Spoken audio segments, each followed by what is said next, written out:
It is the time for young people to have new leaders, new people in leading. And I would rather, as a friend of mine, once whilst we were having a chat here, told me she's looking more at the micro than the macro. And I think that's where I am. I have invested myself in the macro and, try to pass on messages through the media, through my positions on a number of issues.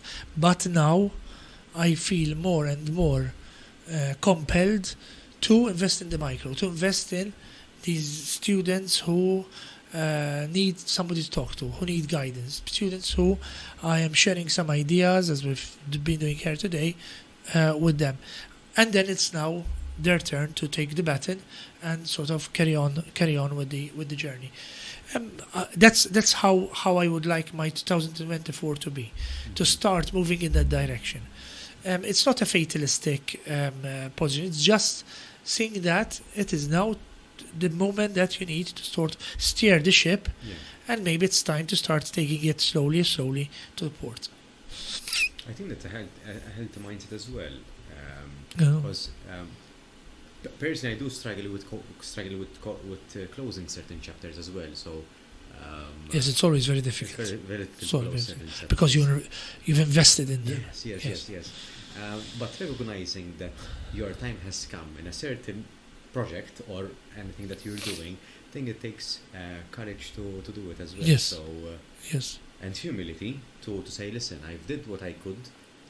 This is where it got me. This is how far I've come.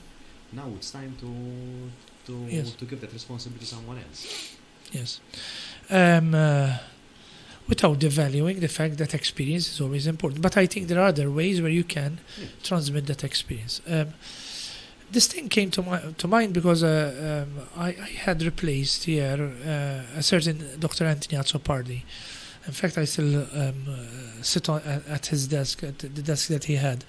A big admirer of Tony, and he did a lot in the sector with young people, developed youth work, developed the Department of Youth and Community Studies.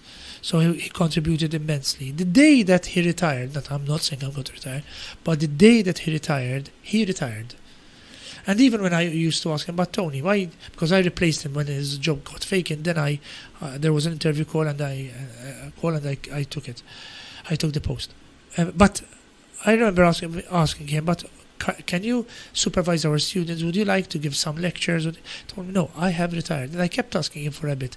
And then he got a bit flustered, got a bit irritated because he thought, I retired. I'm doing other things. Retired doesn't mean he just spending his time on the sofa. Very different from that. But he thought that this is the moment where he needs to move on.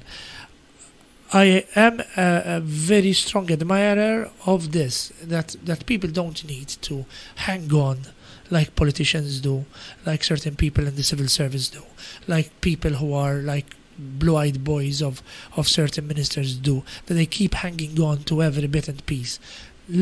Create space. It's fine that you move to other things. I don't know. Get yourself one day a week to a sanctuary and help feed the bloody cats, or else go to the homeless kitchen and the soup kitchen and help with the homeless, to sharing the food to the homeless. So there's so many things that you can be doing, which are equally important and equally effective. But it becomes so part of our identity that if we lose that part, it's Yes, like that's we why you lose have to our- prepare for it. You have to prepare for it. Yeah.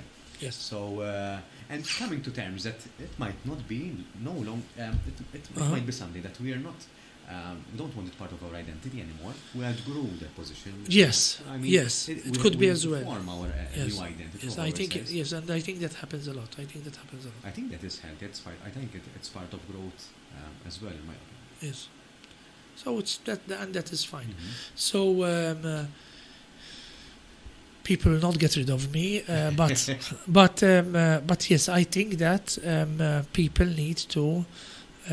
We need to start creating space, because, as I said, my generation has done what it has had to do. I'm not very proud of my generation, because in the 80s we were speaking about construction. In the 80s, when I was a 16, 17-year-old, we were protesting against the system of our education. We're protesting against the fact that there was so much exclusion. We're protesting against against the fact that there weren't human rights, like this happened in China at the time and in Tiananmen Square and other places.